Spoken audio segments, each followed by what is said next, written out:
Hey guys, Joshua here with my brother and co-host Eli from This Is Something, and today we're in the kitchen. Well, I'm kind of hungry, so let's cook something up. This is food.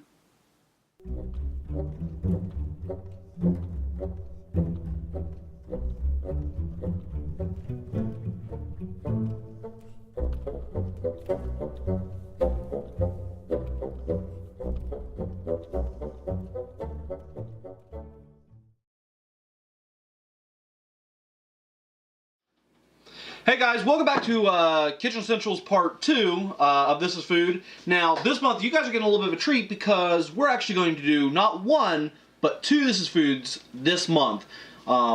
Reason being is just because we had done two Kitchen Essentials, but we really wanted to get into the mix with actually making food. Yeah, later this month then. This is Kitchen Essentials Part 2, and then later this month you're going to get another This Is Food where we'll actually cook stuff. So if you have something you want us to make, comment down below. We are taking requests, and there's that. So, there is that. Last part 1 we were talking about tools, what tools you need. What do you mean? Part 2, basic kitchen. Basic kitchen tools. Yeah, very basic. Remember, these are not be-all, end-all lists. These are kind of just the very basics. And we're doing the same thing for what you need ingredient-wise. What should you have stocked in your kitchen at all times? And so let's get right into the mix. What do you need? Well, let's start with spices. And herbs. And herbs. Spices and herbs. What do you need? Now, there's a lot of spice mixes out there. There's a lot of herb mixes out there. We're not going to be doing those, okay? We're doing the actual basics. We're doing the actual basic spices and herbs you need. These are basics. There are others out there that I use on a daily basis, that you use on a daily basis, that aren't in this list, but these are the very base ones, okay? So let's get right into it. Salt. You need salt, okay? So, oh, it's on the same side. Yep, okay. On the same side. All right, you need salt. Now, everybody has table salt. You know, iodized table salt. You get it in the... We have a little bit right there. Here's a little bit right there. You know what it is. It's the real fine stuff. You put it on your table and you sprinkle it, iodized salt. You need that, but what I really like to see you have is some coarse kosher salt. This stuff isn't really expensive. It's pretty cheap. You can get in this big box, I think $2 to $5, okay, depending on where you get it. And it'll last you a long, long time. This is a good salt to use for all your cooking purposes. I actually don't have table salt at my house. I haven't had table salt in my house for years. And you know, like right before I serve my family, I'll take a pinch of this and I'll sprinkle it on. That's all the salt they get. I use this literally for everything. This is the standard that you see in professional kitchens everywhere. This is pretty much what kitchens use everywhere. There are other salts. We're not getting into that today though. So kosher salt. People that are Jewish will love you for it. All right. So next one, pretty standard again. Pepper. You don't have to have a grinder with, you know, peppercorns and stuff like that. There's a bunch of different kinds of pepper. This is just pure ground black pepper. I mean, that's generally what you need. Again, it's a table essential. Yeah, you probably already have it on your table anyway. So we'll go right into the next one because right there we have garlic powder. I'm kidding. Garlic powder. Again, very important. It's in a lot of different recipes of all kinds. You can mix it in with meats, vegetables, generally everything. I use it for a lot of different things. So here's your garlic powder. And usually with garlic powder, you also usually see onion powder. You'll see that in recipes a lot. Like, oh, you'll want a quarter tablespoon of garlic powder and a quarter tablespoon of onion powder. So you want onion powder in there too. Now, something that a lot of people don't think about, used for a lot of if you're making sauces, if you're making soups, if you're making gravies, things of that nature. Bay leaves. Now, this is my bag of bay leaves that I have nearly finished, and so there are no whole leaves in here. It's a stiff leaf. It just adds a little aromatic flavor. You put it in. I put it in every time I make soup, a sauce, a gravy, whatever. I drop a bay leaf in there. And you try not to eat it when it's done. Do not eat it. It's not digestible. You will choke on it. Don't eat the bay leaf. So, as an important safety tip, when you're done cooking, before you serve, remove the bay leaf, throw it away. Keep track of how many you put in something, because I'll usually put like 2 in a big stockpile soup. I'll put 2 or 3. Make sure you keep track of how many you put in there so you take those out and throw them away. All right. So So that's bay leaves. You're just gonna continue on there? Yeah, I'll continue on here. Bags there. You would just do the bags there? Okay, we'll just knock out these bags because we have some bagged spices. By the way we're presenting the spices, they're kind of a variety of different ways they're being stored. These are all appropriate ways to store them, alright? And we buy a lot of our spices bulk from Pantry Spices, and I'll put that along the bottom there. Always. Pantry Spices, you can get these bulk spices, and they're really, really good. Paprika, okay? You probably already have it. It's a red powder. You can get like a smoked Spanish style. You can get a Hungarian style that usually comes in like a 10. You need paprika. Lots and lots of applications. It's not just for sprinkling on top of your deviled eggs. Okay, it has a lot of applications. Well, that's the only application for me, though. I'm kidding. I love paprikash, which has a lot of paprika. Well, and I use it in a lot of my spice mixes when I mix my own spices. Celery seed, again, has a lot of applications. You usually see it in things like coleslaw, potato salads, things like that. Yep. You want a little celery flavor, but you don't have celery, or you want a little celery flavor, but you don't want to add celery. Celery seed. So and a little bit of celery seed goes a long way, in my opinion. I agree with that. It's not super strong, but it's strong enough that you don't need too much for it. Alright. And it's not big chunks of celery if you don't like big chunks of celery. So let's just go right in. I'm gonna grab whatever's closest to me. This is specifically chili medium hot. This is chili powder. You're gonna use this in a lot of recipes too. Again, a lot of these spices are very wide use. That's why we tried to make them for this video. You're gonna use this in tacos. You're gonna use this in chili, obviously. Just a lot of different things. If you make any kind of Hispanic food, or Mexican food specifically, or Southwestern, you're going to have chili powder. As a side note, or I use it in barbecue sauce making, I use it in Sloppy Joe making. As a side note, when we say chili powder, we mean chili powder that comes in a jar or something like this. Not chili powder like a chili seasoning mix. Yes, you get like, like the little packages you use to make chili in the winter, or like the Carol Shelby chili mix. We're not talking about chili seasoning mix. We're talking about chili powder, the spice. Okay, that's what you want. That's just a side note. All right. Yeah, I guess I'll keep going. You know what? While we're in that vein, I'll go this way so we can keep kind of our herbs together. Yep.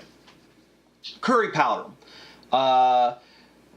Now, there are lots and lots of curry powders out there. There's Maharaja, there's Rogan Josh, there's Tikka Masala.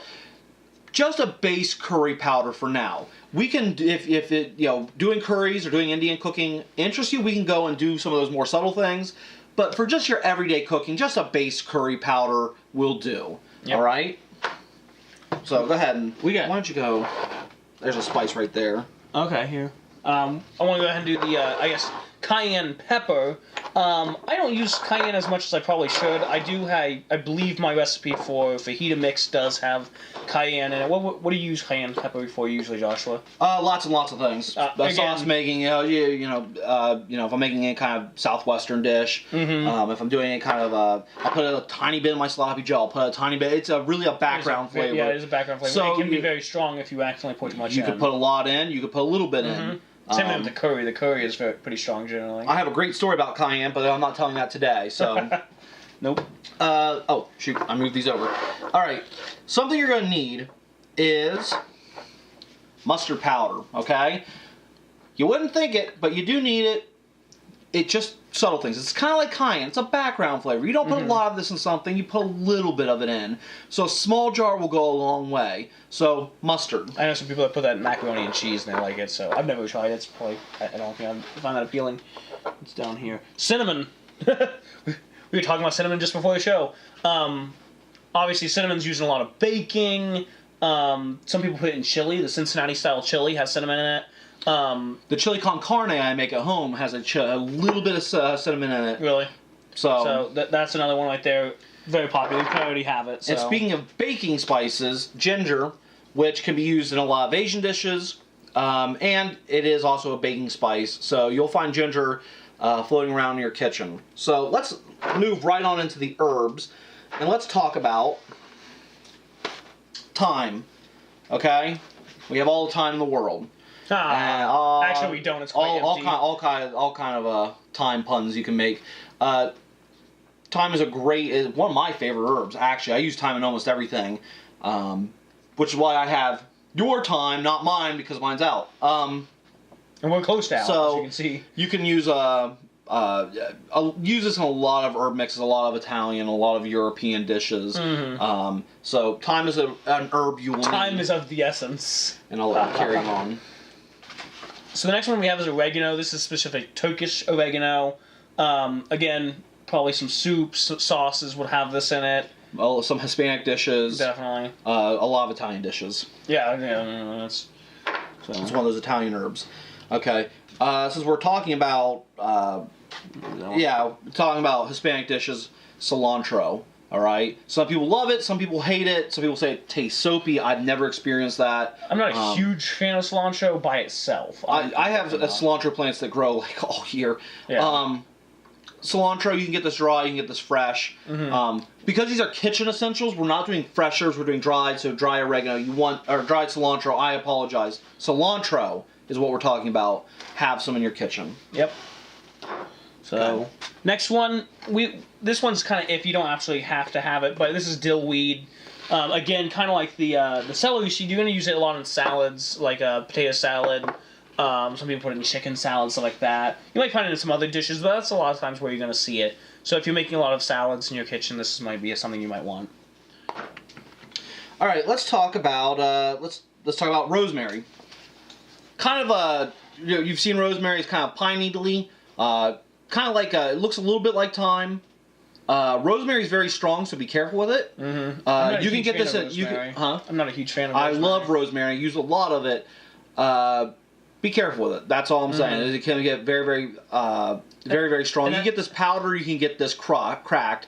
I would say for a startup kitchen, probably get the cracked. Yeah, you're gonna use that in baking as well as cooking. So, there are certain breads that'll have rosemary in them. Absolutely. So let's just go ahead and see what we have here. Here's parsley. Again, this is gonna be a lot of sauces and soups and such. And that goes in just about everything. Yeah, and you can also get parsley fresh. Some people use it as a garnish. So that's one of the ones we have out here. Basil. All right. You actually see a lot of Asian, especially Southern Asia, Vietnam, and the Philippines, Vietnam and Laos? Thailand. Oh. You'll see basil. You'll see basil in a lot of Italian cooking. So basil, you need some. And I'll let you finish off on sage, parsley, sage, rosemary, and thyme. Sage. The thing when I pick up sage, I usually think about sausage. Sausage has sage in it. Breakfast sausage specifically has sage in it a lot of time. There's some other applications. I think some people stuffing. If you were making homemade stuffing, sometimes in very specific baking, there's sage in it too. So have yourself a sage. This is one is probably not one you're going to use a whole lot of. So a small jar of it to start yourself off. Definitely. So. We are moving out of the spices finally. We're moving out of the spices and seasoning and moving into...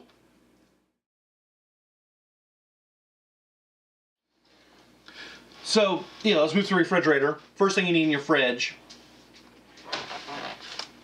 Eggs. Now this says that it's store-bought. These are not. These were actually from our parents' chickens. We have chickens here at the house. So these are fresh farm eggs, but eggs... It's going to be in almost all the recipes you ever do, every culture, everywhere. Eggs, lots of eggs. You're just going to need eggs all the time. So that's a basic right there. All right. I'm going to just knock out these next two. Milk, you probably already have it. You need it. Drink it, cook it. All right. Let's talk about butter, though. All right? This is butter. All right? Guys, butter, not margarine. All right? This is the one area I kind of want you to splurge a little bit. Butter is significantly more expensive than margarine. You can get margarine for 75 cents. You get butter for $2.53. At least around here, I know where my wife's parents are from. It's actually even more expensive. They're getting like $4.55. Really? Yeah. So, just depending where you are, it's a little more. But margarine, guys, is only one molecule removed from plastic. Okay? Culinary Science 101. Get butter. The applications for butter are far and away... there's so many more things you could do with it than you can do with margarine. Okay? So this is the one area that I always tell people, this is the one area I want you to splurge a little bit. You can kind of cheat with all the rest of the stuff. I cheat with the rest of the stuff. but I don't buy margarine ever. And you know, I've been pretty poor at times. Yeah. And I've always splurged in this one area. It's just better for you. It's healthier for you. So guys, butter. You can get salted or non-salted. There's whatever. your applications, but So there we go. Butter. Get some and have it in your kitchen at all times.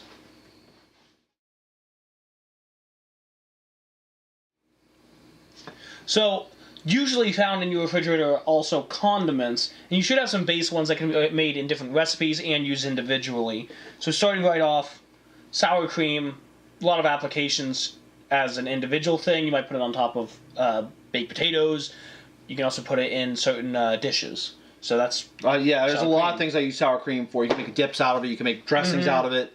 Lots and lots of things you can do with sour cream. We'll get into some of those applications further. And similar, I shouldn't say similar, but is mayonnaise.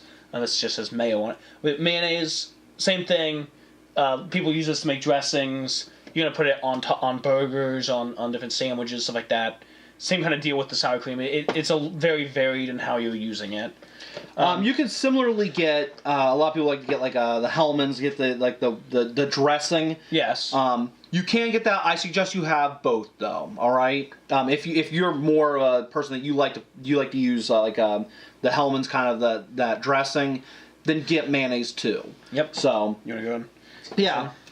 I'm not going to talk long about hot sauce. You can get Frank's, you can get Tabasco, you can get Louisiana, Texas Pete, whatever, don't care. This is just kind of a background flavor. I use this in a lot of things. Fried fish. Just a little bit at a time as a background flavor. Speaking of background flavors, also get yourself some Worcestershire. All right. Again, it's kind of a background seasoning. People ask, is it Worcestershire? Shire. Coming from England, from the place. Shire of the Worcester. So, Worcestershire. A lot of people confuse the two. Well, I shouldn't say a lot of people, but some people confuse the two. This is soy sauce. Very different. You can't really use them in the same applications. If you try to make pad thai with Worcestershire, you're going to hate yourself. This is soy sauce. Mostly Asian dishes you're going to find. Eastern dishes have a lot of soy sauce. That's generally where you're going to go with that. Rice, Background flavor noodle, again, and not just to top your rice with. And again, kind of near the mayonnaise, you have ketchup and mustard. You probably already have it. Lots of different applications. Lots of different mustards. You can have some Dijon. You can have some ground mustard, Spicy. spicy, whatever. I have a couple because I have a couple different applications depending on what I'm making.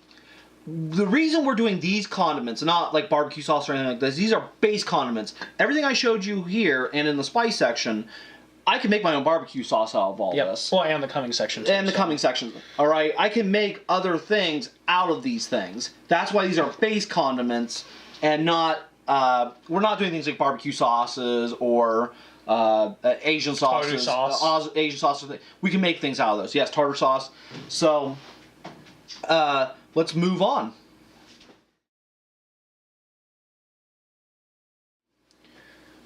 All right, moving on. So last section here, guys. Your pantry. What should you have stocked in your dry goods in your pantry area? Excuse me. You need some oils, okay? You need some things to cook with. Canola oil, vegetable oil. This is canola oil. Vegetable oil is slightly more expensive, but it's also slightly better for you. Mm-hmm. There are lots and lots of oils out there. There's peanut oil, safflower oil, sunflower oil. Any of these things work. You use this, of course, to cook food. You can use it to, you put it in the bottom of your pan a little bit so you can, like pan sear or whatever. You can use this to deep fry stuff. You can use this to make as a base for vinaigrettes, which we'll make down the line. Probably this summer we'll do some vinaigrette making. Yep. And go ahead. I said the next one you want to talk about more oils, specifically olive oils. He mentioned already. Ignore the fact that we do have like almost a whole gallon's worth. This is just regular olive oil from Carlini, it says. And then there's also extra virgin. There is a difference between the two. A big difference. You want both. And you want both. They are kind of pricey. Olive oil is a little bit expensive, but it's so worth it in the long run. Standard olive oil is not as expensive as extra virgin. Now I tend to use more plain olive oil, so I tend to get this kind of flip-flopped. I tend to get a bigger thing of regular olive oil and a small thing of extra virgin. whatever floats your boat. You need both. Extra virgin tends to be more olivey, more punchy in your face. I would say you'd probably use extra virgin more in things that aren't being cooked. Like, I know our mother uses them a lot in her vinaigrettes and stuff like that. Right, yeah, they're good she for used the vinaigrettes and extra such. versus regular olive oil is used more often for cooking. Well, you I'd don't. say. Now, here's the thing, guys. These are not oils you want to cook with per se. They have a low flash point, meaning that what happens is they smoke quickly and then they catch fire quickly. So where something like canola or vegetable oil has a high flash point, it doesn't catch on fire as quickly. These have a very low flash point, so you don't want to do your deep frying with olive oil. You will catch the stove on fire. Do not do that. So that's olive oils. Be careful with them, you know, with cooking anyway. Yep. So we have a lot of vinegars here. And I want you to have all of them. Yes, this is balsamic, which we had like 8 different kinds of. A big thing of white vinegar, just because a lot of people use it in different applications. It's not necessarily in the kitchen, too. You can use it outside the kitchen. We have seasoned rice vinegar. We have red wine vinegar. And we have apple cider vinegar. And one that we forgot to... We actually did not have here in this location was white wine vinegar. We completely forgot to bring it. White wine vinegar is another one that you're going to want. We were just out of it here. So these are some we want. The rice vinegar is more of an ethnic kind of thing, generally. But these are all used in so many different applications. And they all have different flavors. They all have different acidity contents. You're going to use these things to make your dressings, your vinaigrettes. You're going to use these things to make things like barbecue sauce. You're going to use these to make all kinds of things. So I want you to have a little bit of all of those. White wine, red wine, white, apple, and balsamic are the 5 that I kind of want to see in a kitchen at all times. And as we move forward and as we cook things, we'll talk a little bit more about the differences of each one. So let's sweeten things up a little bit. You can get molasses and you can get honey. These are used as sweeteners. I use these sometimes, you can use molasses in barbecue sauces, things like that. Honey and barbecue sauce, something like that. Or you can use this to just sweeten up a dish slightly. And a lot of people use this as a topping. I'll put, absolutely. You can do honey in vinaigrettes. I sometimes will make put honey in my vinaigrettes. Honey mustard. We can use these things as background flavors in other dishes. Some southern dishes you'll have molasses in as kind of a background. Okay. So going now into our more dry end, those are all kind of liquidy. Going into the dry end of the dry foods, we have lots of baking stuff. I'm going to start with, of course, one of the most important, all-purpose flour. You're going to use this as a thickener. You're going to use this to make as the basis for bread, noodles, so many different things. You can use to make roux to make a thickener. You're going to use this as you can dredge things and flour them for breading purposes. Yep. All kinds of things for flour. He mentioned breading, so I'm just going to go ahead and throw this up here real fast. This is breadcrumbs, specifically panko style. We kind of like the panko around here. But there's also... there's one here. It's just standard breadcrumbs as well. When I think of standard breadcrumbs, I think of meatloaf. There are different applications, different kinds. This is a little crunchier, typically a little sharper, I might say. These a little softer. You can also crush up saltine crackers. Yep. You can crush up cornflakes. That's fine too. Actually, I use cornflakes to make fried chicken. Guys, this is for breading. Or the breadcrumbs are for breading. They're for making things like meatloaf or crab cakes. There's meatloaf on the front of that. Really thousands of applications for having breadcrumbs. Have some kind of breadcrumbs in your house. Yep. Right up next, you have, of course, one of the most important ones everyone knows, again, for a lot of times for baking, sugar. And go ahead and just put the 3. And right here, you also have brown sugar. It's not going to sit too well, sorry. If I can get it to... Nope. There's brown sugar. And there's also confectioner's sugar or powdered sugar. Again, a lot of baking, but some of these also go into other dishes. Oh, absolutely. Brown sugar you use sometimes in barbecue sauces. Sugar sometimes will go into vinaigrettes, sauces, depending on what you're... Yeah, it really depends on what you're doing. If you're making desserts, you don't even have to bake. Just desserts. You want, if you want to sweeten up blueberries for something or strawberries for something, you got your standard sugar. Yep. Lots of applications. My kids a lot will like when I make waffles or pancakes, and I just sprinkle a little powdered sugar on top. So that's pretty easy. Sugars, they have all 3. Now something I'm going to put probably this. Actually, I'll hold on to this for 1 second. Yep. Okay, so you have baking powder, baking soda. There is a difference. There's a difference. Why don't you elaborate on that? Baking soda is actually baking powder is baking soda with cornstarch. Okay, so you can actually make this by mixing. You can take your soda and add some cornstarch to it, and you can make baking powder. But you do need both. They're used to make things rise, like you would use yeast in bread. So if you're making like quick breads, you're making like pancakes or waffles, or if you're making pizza dough, you might want to have this stuff. You're going to want to have this stuff in so you can use it. Also, baking soda is a great cleaner. Yes. So, and air cleanser. You can put it in your fridge and keep things fresh. You probably already have a lot of this. Cornstarch, an old chef trick, and actually, if you've ever seen the movie Chef, it's a great movie. Dustin Hoffman and Jon Favreau. A lot of chefs use this to get rid of their rashy parts. When you work in a kitchen all day and you're sweating, just don't double and your pits are rubbing, your thighs are rubbing. But for cooking purposes, you'll use this as a thickener to make slurries, to thicken up liquids and such. Yep. So, and I think that this will round us out here. Round us out. We got the big one and the little one. We got onion and garlic. That one goes a long way, though. Get yourself a garlic bulb. Guys, garlic, wherever it is, garlic powder is great for the flavor, but you're not going to get the punch, you're not going to get the real flavor of garlic. Get yourself some garlic bulbs. We'll teach you how to use these. Yeah, definitely. Get garlic bulbs. They're, I go through probably 3 a day. Well, 3 a week. Yeah, I mean, I probably do. Definitely. So the other one is an onion. There's a trillion application of onions. It's in every kind of dish from every part of the world now. There are onions everywhere. Some people don't like onions, though. I only like onions cooked. So definitely different kinds of onions. kinds. I would suggest keeping yellow or white and red. Yes. Depending on what you cook, what you're doing with it. Yep. Kind of changes up. So that is it as far as what you need in your pantry, and these are kind of things that we just think that you need in a base kitchen. Now, there are plenty of things we're missing. Yes. That we use on a daily basis, but we're just going with what is the basic. You need to cook tonight. What do you need in your kitchen? What can you make stuff out of? And this is it. Yep. So if you think we missed anything, make sure to comment below and let us know. Also, if you like this video, let us know as well. And again, like you said earlier, we're going to be cooking very soon, and we'd like to hear your input on what you'd like to see us cooking.